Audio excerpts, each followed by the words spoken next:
দু একটি বিচ্ছিন্ন অভিযোগ বাদে উৎসবমুখর পরিবেশেই শেষ হলো ত্রয়োদশ জাতীয় সংসদ নির্বাচনের ভোট গ্রহণ। সকাল থেকে রাজধানীর বিভিন্ন কেন্দ্রে সজাগ দৃষ্টি রাখে the financial express digital team. চলুন দেখা যাক এফি টিম ডিজিটালের ক্যামেরার চোখে ঢাকার ভোট গ্রহণের চিত্র। সকাল 7:30। রাজধানীর মিরপুরে অবস্থিত মণিপুর উচ্চ বিদ্যালয় ও কলেজ কেন্দ্রে দেখা যায় ভোটারদের স্বতঃস্ফূর্ত উপস্থিতি। লাইনে দাঁড়িয়ে নানা বয়সী মানুষ তাদের ভোটাধিকার প্রয়োগের অপেক্ষায়। কেউ প্রথমবারের মতো ভোট দিতে এসে উচ্ছ্বাসিত, কেউ আবার দীর্ঘদিন পর ভোট দেওয়ার সুযোগ পেয়ে বেশ সন্তুষ্ট। নিজের অধিকারটি আমি খুব মুক্তভাবে পেয়েছি। এটি হতো না যদি না জুলাই মাসের এই ঘটনাটি না ঘটতো। পরিবর্তনের জন্য ভোটটা দিলাম। এখন দেখা যাক পরিবর্তন কতটুকু হয়। এখন তো বলতে পারতেছি না যে বুঝদিন যে হবে, সামনে দেখা যাক কি হয়। এর আগে তো ভোট কেন্দ্রে আসতে পারি নাই, তো ভোট তো দূরের কথা। এটাই আমার প্রথম ভোট।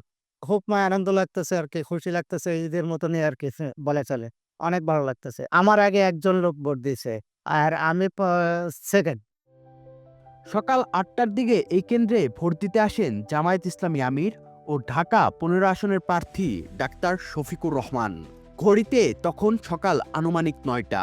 তখন ঢাকা 17 আসনের Gulshan model school and college কেন্দ্রে দেশি বিদেশি গণমাধ্যমের ভিড় লক্ষ্য করা যায়।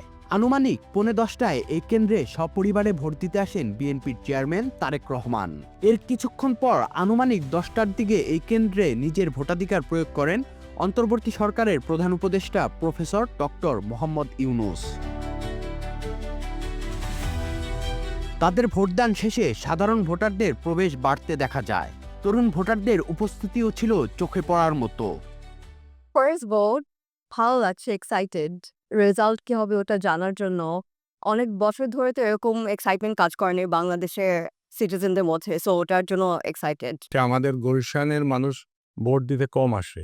এবার আশা করি গুলশানের মানুষ সকলেই আসবে ভোট দিতে। একটা উৎসবমুখর অবস্থার মধ্যে আছি। হাসিনার জমানাতে আমি ভোট দেই না। লাস্ট ভোট আমি গিয়েছি 2001-এ। যেহেতু আমি বিদেশে রাষ্ট্রদূত হিসাবে কাজ করতাম, সুতরাং আমি অনেক সময় ভোট দিতে পারি নাই। আমাদের ডিসিশন এবার হেল্প করবে নেক্সট গভর্নমেন্ট ফর্ম করতে। সো আমরা অনেক এক্সাইটেড যে আমাদের একটা ভোট আমরা দিতে পারছি আর এটাতে ইলেকশন হচ্ছে। বেলা বাড়তে থাকে।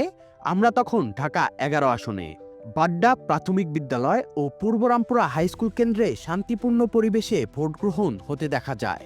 সেখানে এনসিপির আহ্বায়ক ও 11 দলীয় জোট সমর্থিত প্রার্থী নাহিদ ইসলাম ভোটের পরিবেশ নিয়ে বেশ কিছু অভিযোগ তোলেন। আমার আসলে আসসালামু আলাইকুম।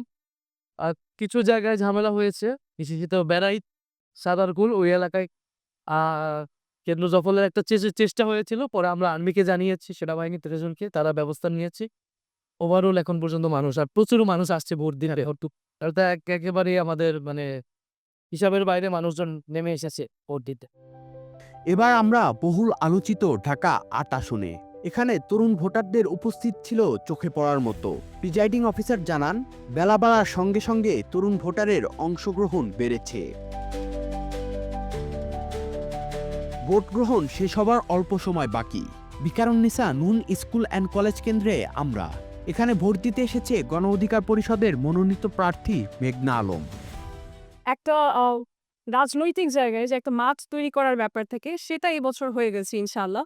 এবং আমার মনে হয় যে এবার জয়ী হই বা না হয়ে যেতেও পারি, নেভার নো, আল্লাহ যদি চায়। সেক্ষেত্রে আমার মনে হয় আগামীতে বাংলাদেশের রাজনীতিতে একটা আমূল পরিবর্তন আনতে মেঘনা আলম ও তার দল ও কর্মীদেরকে অবশ্যই দেখা যাবে। তরুণ থেকে প্রবীণ সব বয়সী ভোটারের অংশগ্রহণে রাজধানীতে উৎসবমুখর আমেজেই শেষ হয় ত্রয়োদশ জাতীয় সংসদ নির্বাচনের ভোট গ্রহণ পর্ব। এবার ফলাফলের অপেক্ষা। নির্বাচন কমিশনের 13 ফেব্রুয়ারি সকালের মধ্যেই দেশের বেশিরভাগ সংসদীয় আসনের ফলাফল ঘোষণার কথা রয়েছে।